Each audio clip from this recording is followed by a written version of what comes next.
नमस्ते, आपका स्वागत है एक और एपिसोड में। फोर्ब्स मैगजीन ने 14 फरवरी 2023 को एक आर्टिकल पब्लिश किया था जिसका टाइटल था अमेरिकाज बेस्ट बैंक्स। इसमें सिलिकॉन वैली बैंक को 20th नंबर पर रैंक किया गया था। ये 5 साल से लगातार इस लिस्ट में था। 1983 में स्थापित एसवीबी अमेरिका के 16 सबसे बड़े बैंक थे और उनके पास $209 बिलियन से अधिक संपत्ति थी। लेकिन कुछ ही हफ्ते में बैंक की स्थिति बिगड़ गई। सिलिकॉन वैली बैंक के गिरने से पैनिक मच गया, जैसे कि 2008 के फाइनेंशियल मेल्टडाउन के समय हुआ था। सिलिकॉन वैली बैंक के गिरने से पूरा बिजनेस वर्ल्ड में शॉक वेव्स फैल गई। FDIC अब कंट्रोल में है और कंज्यूमर्स मंडे तक $250,000 तक पहुंच सकते हैं। लेकिन ABC's जैकलिन ली कहते हैं कि बहुत सारी कंपनीज के लिए काफी नहीं है जो अपने फाइनेंसेस को मैनेज करने में स्ट्रगल कर रही हैं। सिलिकॉन वैली के बैंक क्लाइंट्स फेडरल गवर्नमेंट से मदद मांग रहे हैं ताकि वो $250,000 से अधिक अनइंश्योर्ड डिपॉजिट रिकवर कर सकें। ये 2008 के फाइनेंशियल क्राइसिस के बाद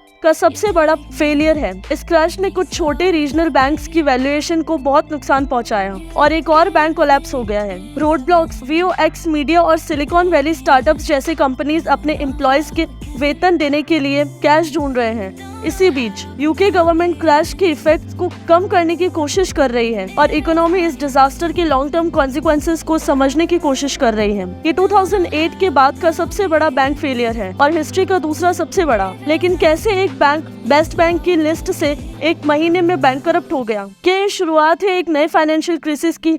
शायद नहीं, लेकिन कुछ रिस्क जरूर हैं। इस कहानी में सबसे बड़ी बात यह है कि एक कॉशनरी टेल है मिसमैनेजमेंट, इनकम्पिटेंस और पॉलिटिकल लॉबिंग की। बैंक के पेरेंट कंपनी, CEO और CFO सभी फ्रॉड के लिए स्यू हो रहे हैं और CEO ने कांग्रेस से वही लॉज हटाने की लॉबिंग की थी जो इस क्राइसिस को रोक सकती थी। ये पूरी बात बहुत ही क्रेजी है, तो आइए इसमें घुसते हैं। इस क्रैश के कॉन्सिक्वेंसेस समझने के लिए हमें ये जानना जरूरी है कि ये कैसे शुरू हुआ। सिलिकॉन वैली बैंक या SVB कोई ऑर्डिनरी बैंक नहीं था। ये वेंचर कैपिटल और टेक स्टार्टअप का गो टू इंस्टीट्यूशन था। बैंक ने 2022 पैंडेमिक के दौरान हेल्दी ग्रोथ एंजॉय की थी। लो इंटरेस्ट रेट्स और US फेडरल रिजर्व से एक्सेसिव मनी प्रिंटिंग ने टेक सेक्टर को बूम दिया था। मनी इजी थी और इन्वेस्टर्स जनरस थे। उस समय स्टार्टअप्स आसानी से क्रेडिट के कारण पैसा इकट्ठा कर पा रहे थे। जब कंपनीज को पैसा मिल गया, उन्हें उसे स्टोर करने की जरूरत थी। यहाँ सिलिकॉन वैली बैंक काम आता था।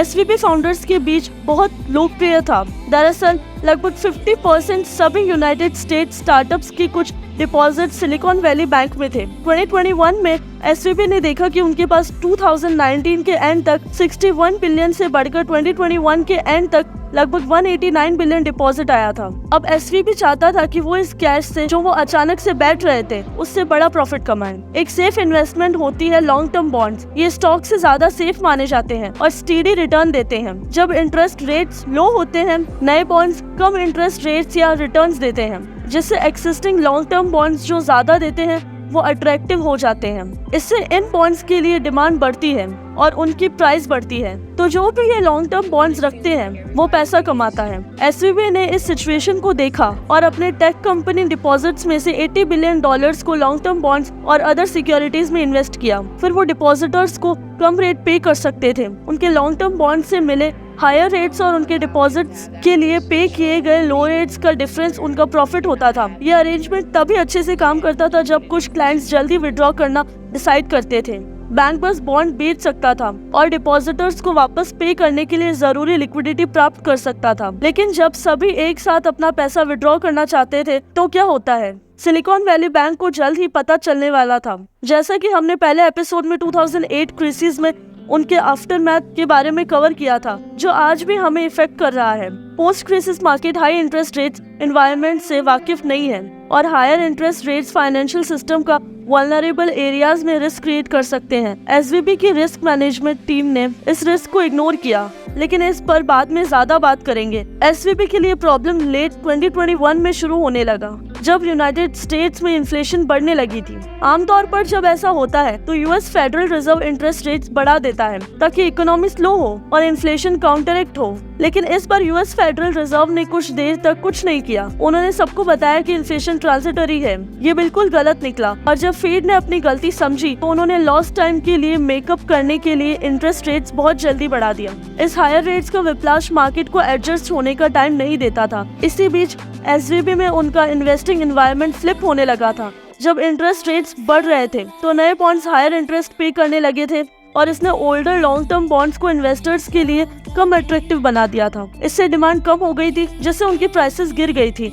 एसवीबी अभी भी इन लॉन्ग टर्म बॉन्ड के टेंस ऑफ बिलियंस वर्थ रखता है, तो वो रिस्क की सिटिंग डक थे।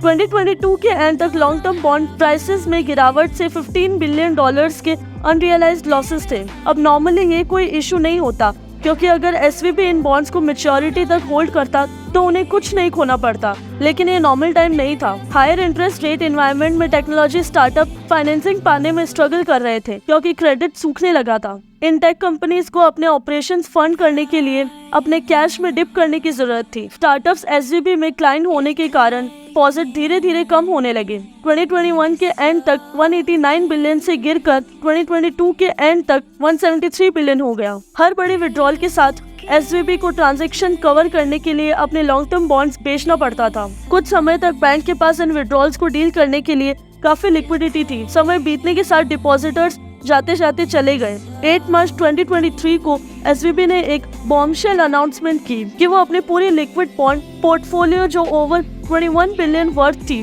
बेच रहे थे। इस बॉन्ड तक गिरते बॉन्ड प्राइसेस सिर्फ अनरियलाइज्ड लॉसेस थे, मतलब सिर्फ पेपर पर लॉसेस। लेकिन एक बार बेच गए एसवीबी ने सेल में 1.8 बिलियन लॉस लिया। कुछ लॉसेस रिकवर करने के लिए मैनेजमेंट ने कुछ कैपिटल रेज करने का डिसीजन लिया, जबकि ये एक लॉजिकल चॉइस लग रही थी। लेकिन ये मैनेजमेंट की तरफ से एक ग्रेव एरर था। टाइमिंग वर्स्ट नहीं हो सकती थी। सिर्फ कुछ दिन पहले सिल्वरगेट, एक छोटा crypto focus bank, similar issue की वजह से फेल हो गया था। हालांकि इस फेलियर का ज्यादा कारण ओवरऑल क्रिप्टो मार्केट और खासकर FTX से जो एक्सपोजर था, लेकिन रूट कॉज सेम था। बैंक के पास बहुत सारी एसेट्स थी जो राइजिंग इंटरेस्ट रेट्स की वजह से उनकी वैल्यू खो चुकी थी, और जब क्रिप्टो मार्केट में विड्रॉल शुरू हो गए तो उन्हें उन एसेट्स को बेचने के अलावा कोई चॉइस नहीं थी। हर एसेट सेल कम प्राइस पर हुई, जबकि जब उन्होंने उसे खरीदा था।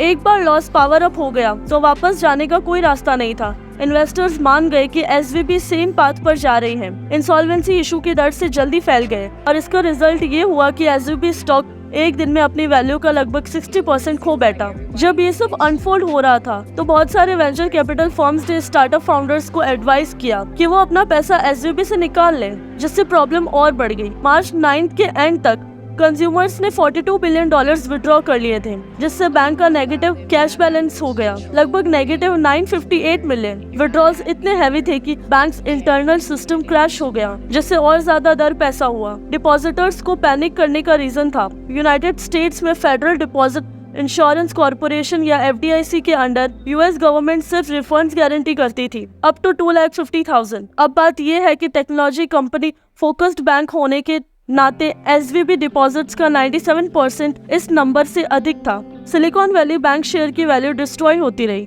जब तक उसका ट्रेडिंग सस्पेंड ना हो गया। मार्च 10 के सुबह में उन्होंने कैपिटल रेज करने की कोशिश की और फेल हुए। फिर मार्च 10 के दोपहर तक बैंक ने बिल देम आउट करने के लिए कंपनी ढूंढना शुरू कर दिया, और किसी ने भी उन्हें टच नहीं किया। कोई भी प्रॉब्लम की एक्सटेंट नहीं जानता था, तो ये रिस्क था। इसका कैलकुलेशन हुआ जब एसवीबी को FDIC ने शट डाउन कर दिया। ये सब कुछ 10 मार्च को हुआ, सिर्फ 2 दिन बाद क्राइसिस शुरू होने के। ये मैनेजमेंट की तरफ से एक शानदार फेलियर था। उन्होंने राइजिंग इंटरेस्ट रेट एनवायरनमेंट को एडजस्ट करने में फेल हो गए। हाँ, US फेडरल रिजर्व ने गलत किया जब उन्होंने कहा कि इन्फ्लेशन सिर्फ ट्रांजिटरी है, लेकिन एसवीबी के पास कंटिजेंसी प्लान होना चाहिए था अगर इन्फ्लेशन स्टिक अराउंड करती। अगर आप में से कोई रिस्क मैनेजमेंट में काम करता है, खासकर बैंकिंग में, तो मुझे कमेंट्स में बताएं कि कंटिजेंसी प्लान क्या हो सकता है। लगता है जैसे ही इंटरेस्ट रेट्स बढ़ने लगे, बैंक अपने लॉन्ग टर्म ट्रेजरीज ऑफलोड करने शुरू कर सकता था और उन्हें बॉन्ड्स के साथ एक्सचेंज कर सकता था जो हायर इंटरेस्ट यील्ड कर रहे थे, ताकि उनकी लॉसेस को कम किया जा सके। इसके बजाय लगता है कि उन्होंने इंतजार किया और अपने सारे लिक्विड लॉन्ग टर्म बॉन्ड्स एक साथ बेचे, जबकि वैल्यू पहले से ही गिर चुकी थी।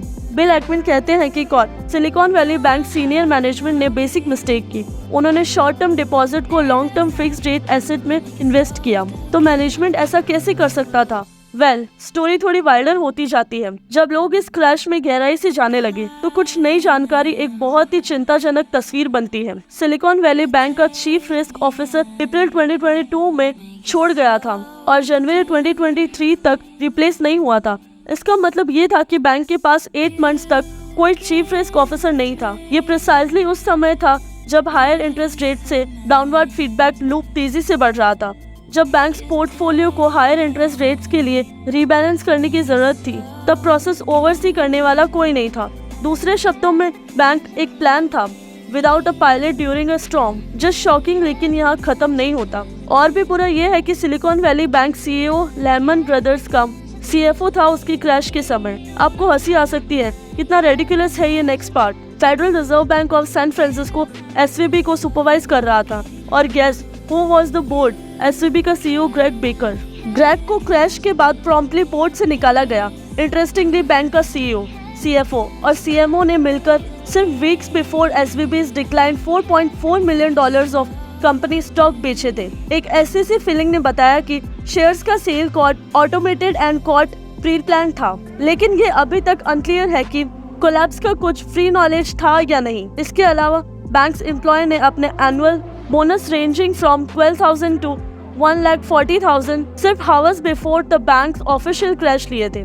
Main implication of wrong doing अलग नहीं कर सकता, लेकिन शायद टॉप वाले गाइस को पता था कि कुछ आने वाला है। अभी एसवीबी शेयर होल्डर्स द्वारा फ्रॉड के लिए सू हो रहा है। लॉसूट कहता है कि कंपनी ने डिस्क्लोज नहीं किया कि राइजिंग इंटरेस्ट रेट से बैंक पर्टिकुलरली सस्पेक्टेबल हो सकता है एक बैंक रन के लिए। एसवीबी का क्रैश इंडीड यूनिक था। Rapid growth, bad risk management, low interest rates, excessive exposure to only one market. क्या ये फाइनेंशियल सिस्टम के लिए कुछ बड़ी शुरुआत है? क्या ये लेमन मूवमेंट है? ये रीजनल बैंक्स के लिए एक लेमन मूवमेंट हो सकता था, क्योंकि उनके पास एसवीबी जैसी सिमिलर कैरेक्टरिस्टिक्स थी। उनके क्लाइंट्स बिजनेसेस थे, वो एक बहुत ही लिमिटेड नंबर ऑफ फील्ड्स में ऑपरेट करते थे और उन सभी को इस हायर इंटरेस्ट रेट इन्वेस्टमेंट में अनरियलाइज्ड लॉसेस से कुछ एक्सपोजर था।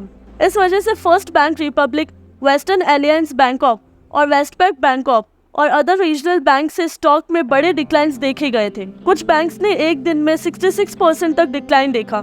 बहुत सारे हेज फंड्स ने भी शॉर्ट सेल शुरू कर दिया था। हाँ, रस week since 2020, last week John और इस वीक का शुरुआत बेटर नोट पर नहीं हुआ था। सिलिकॉन वैली बैंक और सिग्नेचर बैंक ने डिपॉजिटर्स को पूरा बनाया जा रहा था और एफईडी ने इस new bank term lending facility announce की है, जो बैंक्स को एक्सट्रीमली फेवरेबल रेट्स पर लैंड करेगा। लेकिन ये रीजनल बैंक्स को इस मॉर्निंग हेल्प नहीं कर रहा है। क्लियरली वहाँ अभी भी डर है कि ये एल्सवेयर स्प्रेड हो सकता है। फर्स्ट रिपब्लिक के शेयर 65% डाउन हो गए हैं ओपनिंग बेल पर। ये लास्ट वीक के 33% लॉस के ऊपर है। एक वीक पहले ये एक $122 स्टॉक था और इस मॉर्निंग ये 28 अ शेयर पर ट्रेड कर रहा है। ये कितना ब्रूटल व्हाइट पाउडर रहा है। जॉन और ये रीजनल बैंक्स में भी है, जैसे PacWest, western alliance. The falls and the stock prices इतने ड्रास्टिक थे कि इन बैंक का ट्रेडिंग हार्ड कर दिया गया था। ओके, तो ये नेक्स्ट पार्ट की है। इस मोमेंट पर बैंकिंग सिस्टम लार्जली अनअफेक्टेड लग रहा है। जैसे कि बार्कलेज के एक एनालिस्ट ने लिखा, quote deposit pressure similar banks के लिए सबसे ज्यादा है, इंक्लूडिंग रीजनल्स। ग्लोबल बैंक्स के पास मोर डाइवर्स फंडिंग सोर्स है और इसलिए वो लेस वेलनरेबल है उस रिस्क से। वो ही कह रहे हैं। बैंक ऑफ अमेरिका के पास लॉन्ग टर्म बॉन्ड्स का लार्ज एक्सपोजर है जो प्लान्ड है हेल्ड टू मैच्योरिटी होने के लिए। तो अगर वो सेल नहीं करते और एक्चुअली इन बॉन्ड को मैच्योरिटी तक होल्ड करते हैं तो ये प्रॉब्लम नहीं होनी चाहिए। बहुत सारे लोग इस सिचुएशन को 2008 फाइनेंशियल क्राइसिस से कंपेयर कर रहे हैं, लेकिन ये क्वाइट डिफरेंट है। उस समय यूएस से कुछ सबसे बड़े बैंक्स ने स्टिमुलाइजली फेल हो गए थे और उन्हें मच बिगर इश्यूज डील करने थे। इन बैंक्स ने साइजेबल इन्वेस्टमेंट एंड एसेट्स रखे थे जो ओवरनाइट वर्थलेस हो गए थे। द एसेट्स जो एसवीबी का क्रैश रिस्पॉन्सिबल थे वो वर्थलेस नहीं थे, इनफैक्ट फार फ्रॉम इट। वो यूएस गवर्नमेंट द्वारा बैकअप थे। अगर held to maturity in theory तो वो कोई वैल्यू लूज नहीं करेंगे। एसवीबी का प्रॉब्लम ये था कि उन्होंने इन बॉन्ड को अर्ली बेच दिया था और उन लॉसेस को रियलाइज किया, फंड रेज करने की कोशिश की, उन लॉसेस कवर करने के लिए और पैनिक ट्रिगर किया। एक और डिफरेंस ये था कि 2008 के बैंक में ह्यूज लेवरेज इश्यूज थे। लेमन ब्रदर्स के केस में फॉर एग्जांपल द लेवरेज ने 30 टाइम्स से ज्यादा अंडरलाइंग एसेट्स एक्सीड कर दिया था। दूसरे शब्दों में उन एसेट्स में 3 to 5% की डिक्लाइन से लेमन ब्रदर कम्प्लीटली बैंकरप्ट हो गए थे। और लास्टली बड़े बैंक के पास रीजनल बैंक से कहीं ज्यादा डिग्री ऑफ डाइवर्सिफिकेशन थी। इसका मतलब ये है कि वो लिक्विडिटी शॉक्स को आसानी से झेल सकते हैं, क्योंकि जनरली हर एक सेक्टर एक ही समय पर इम्पैक्ट नहीं होता। लेकिन बड़े बैंक शायद रीजनल बैंक से कोलैप्स से बेनिफिट करेंगे। दूसरे डिपॉजिटर्स अपना पैसा बैंक से लार्जर इंस्टीट्यूशंस में मूव कर सकते हैं, और अगर और बैंक फेलियर होते हैं तो बड़े बैंक सिंपली हेल्दी पार्ट्स को पेनीज ऑन द डॉलर पर ग्लोब अप कर सकते हैं। क्या ये मतलब है कि फाइनेंशियल क्राइसिस का रिस्क नॉन एग्जिस्टेंस था?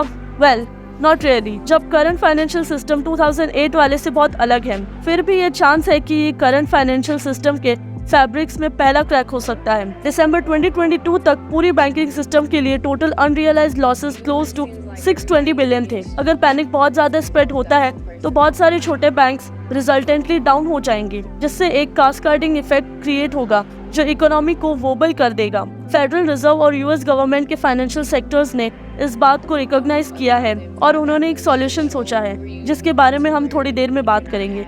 सबसे ज्यादा पेन फील करने वाला इंडस्ट्री टेक सेक्टर होगा। SVB Corp was the lifeblood of the tech ecosystem, states Roque now। California 17 district का congressman tens of thousands of startups उन पर डिपेंड करते हैं अपने डे टू डे ऑपरेशंस पे करने के लिए, इंक्लूडिंग स्टाफ। आप देखिए, ट्रेडिशनल बिजनेसेस के अनलाइक इन टेक कंपनीज का नेगेटिव कैश फ्लो होता है। The only way that they can pay their expense is by raising capital obtain करने के बाद वो उसे स्टोर करते हैं और उसे नेक्स्ट रेस तक यूज करते हैं। अगर आप उस स्टोर्ड मनी को बहुत जल्दी ले लें तो इन फर्म्स में से बहुत सारे फेल शुरू हो जाएंगे। AI फर्म्स अपने एम्प्लॉय को पे नहीं कर पाएंगे, और अगर पैसा वापस मिलने में और डिले होता है तो एक बड़ा वेव ऑफ लेऑफ्स और फिर इवेंचुअली बैंकरप्सीज फॉलो करेंगे। Etsy ने अपने सेलर पे आउट्स डिले कर दिए। स्ट्रीमिंग कंपनी रोकू ने अपने कैश रिजर्व्स का एक Roblox, Rocket Lab, Circle Fox, Media और वीमियो जैसे काउंटलेस कंपनीज अफेक्टेड हैं। वाई कॉम्बिनेटर के CEO गैरी टेन ने सबसे अच्छे तरीके से कहा, गॉड, ये स्टार्टअप्स के लिए एक इंस्टिक्शन लेवल इवेंट है और ये उनके इनोवेशन को 10 इयर्स या उससे ज्यादा वक्त के लिए सेटबैक करेगा। फाइनेंस इंडस्ट्री में कॉन्फिडेंस शेकन हो गया है। यूएस बैंक्स ने कंबाइंड 100 बिलियन और यूरोपियन बैंक ने वैल्यूएशन से 50 बिलियन लूज कर दिए हैं। 13 मार्च को जो बिडेन ने यूनाइटेड स्टेट पॉपुलेशन को रिश्योर किया। Look, the bottom line is this, Americans can rest assured कि हमारा बैंकिंग सिस्टम सेफ है, आपके डिपॉजिट सेफ है। Let me also assure you, हम इस पर रुकेंगे नहीं, हम जो भी जरूरी है वो करेंगे। सिचुएशन यूके तक स्प्रेड हो गई थी। Bank of England damage minimise करने के तरीके ढूंढ रहा था। यूनाइटेड किंगडम में भी सिलिकॉन वैली बैंक का एक आर्म था। फिर 13 मार्च को HSBC ने स्ट्राइकन यूके एंटिटी को एक मेस्ली £1 या $1 एंड 21 सेंट्स में खरीद लिया। चार्ल्स के पीक पर 200 यूके फर्म्स ने कंफर्म किया कि वो अपने स्टाफ को पे नहीं कर पाएंगे। दुनिया के दूसरे कोने में चाइनीज स्टार्टअप्स ने भी अपने फंड्स एक्सेस करने में इशू रिपोर्ट किए। SVB खास तौर पर चाइनीज बायोटेक स्टार्टअप्स के बीच पॉपुलर था। एक फाउंडर ने एक्सप्लेन किया, गॉड, हमने फ्राइडे मॉर्निंग सब कुछ ट्राई किया, लेकिन वो ऑलरेडी लेट हो चुका था। ट्रांसफर अभी भी प्रोसेस हो रहा है। ये बहुत क्रेजी है। हम सोच नहीं रहे थे कि ऐसा हो सकता है। चाइनीज ग्रुप्स के लिए उनका इकोसिस्टम ऑलरेडी डैमेज था, बीजिंग टेक क्रैकडाउन और कोविड-19 पैंडेमिक कंट्रोल से, not to mention the rising geopolitical tensions with Washington. तो इस सब में रेगुलेटर्स कहाँ थे? Well, apparently being लॉबिड। 2015 में SVB CEO ने लॉ मेकर से रिक्वेस्ट की थी कि बैंक्स जिनकी एसेट्स लेस देन 250 बिलियन है उन्हें डॉट-फ्रैंक एक्ट के थ्रू सुपरविजन और रेगुलेशन से एग्जेम्प्ट कर दिया जाए। जो लोग मेरा 2008 एपिसोड याद रखते हैं, ये एक्ट प्लेस पर लगाया गया था ताकि एक और फाइनेंशियल क्राइसिस रोका जा सके। 2018 में एक बिल पास हुआ था जो इस एक्ट को वीकेंड कर दिया था और Greg Baker got his wish. So Omarova Cornell University का प्रोफेसर ऑफ लॉ, और वो बिल्कुल सही थे। डस्ट अभी सिर्फ सेटल होने शुरू हुई है। Silicon valley bank of FDIC control में है और FDIC ने सिंस मूव्ड SVB डिपॉजिट्स को एक न्यूली फॉर्म्ड होल्डिंग बैंक में मूव कर दिया है और टिम मायोपोलिस को CEO नामित किया है। 12 मार्च 2023 को एक और रीजनल बैंक, सिग्नेचर बैंक, गिर गया। सिग्नेचर बैंक अमेरिका के इतिहास में तीसरे सबसे बड़े बैंक फेलियर का मामला है। फेडरल रिजर्व को कुछ करना पड़ा क्योंकि आगे और बैंक फेलियर्स होने की संभावना थी। उन्होंने एक नई बैंक टर्म फंडिंग प्रोग्राम शुरू की ताकि दूसरे खतरे में पड़ने वाले बैंक्स को मदद मिल सके। उन्होंने अफेक्टेड बैंक्स को अपने लॉन्ग टर्म बॉन्ड्स और सिक्योरिटीज FED को बेचने की अनुमति दी बिना किसी नुकसान के।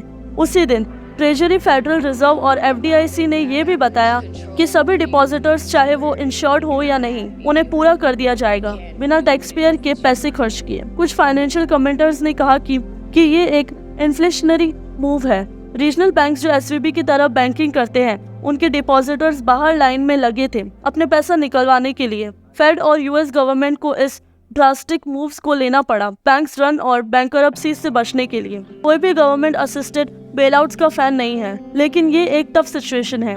जैसे सिमोन जॉनसन, MIT के एक इकोनॉमिस्ट ने कहा, सभी चॉइसेस बुरे ही हैं। आप चाहते नहीं है कि इस तरह से बेलआउट एक्सटेंड हो, लेकिन अगर आप ऐसा नहीं करते तो आपको एक बहुत बड़ा और अनप्रेडिक्टेबल रन का सामना करना पड़ेगा। ये फाइनेंशियल क्राइसिस के बाद का सबसे बड़ा बैंकिंग फेलियर है। अगर फेड्स का bank term funding programme smooth नहीं हुआ, फिर बहुत देरी हुई, तो US कंपनीज के लिए कॉन्सिक्वेंसेस डिवास्टेटिंग हो सकते हैं। मुझे लगता है कि फेडरल रिजर्व को बैकग्राउंड मैक्रो इकोनॉमिक सिचुएशन के लिए थोड़ा ब्लेम मिलना चाहिए, लेकिन उन्हें कुछ करना ही पड़ेगा। अगर फेडरल रिजर्व कोर्स रिवर्स करके इंटरेस्ट रेट्स कट करने लगता है, तो इन्फ्लेशन फिर से बढ़ सकती है, जिससे और ज्यादा हैवॉक हो सकता है। वो एक रॉक और हार्ड प्लेस के बीच में फंस गए हैं। इंटरेस्ट रेट्स बढ़ाओ तो इकोनॉमी डिस्ट्रॉय हो जाती है, कट करो तो भी इकोनॉमिक डिस्ट्रॉय हो जाती है। सिलिकॉन वैली जो 50% US VC बेस्ड स्टार्टअप्स के कंज्यूमर्स होल्ड कर रहा है, 65,000 स्टार्टअप्स इन कोलैप्स से अफेक्टेड होंगे। अगर गवर्नमेंट हर डिपॉजिटर्स को पूरा करने में सक्सीड होती है भी, तो टेक सेक्टर के लिए ये एक सैड टाइम है, क्योंकि कॉन्फिडेंस शेकन हो गया है।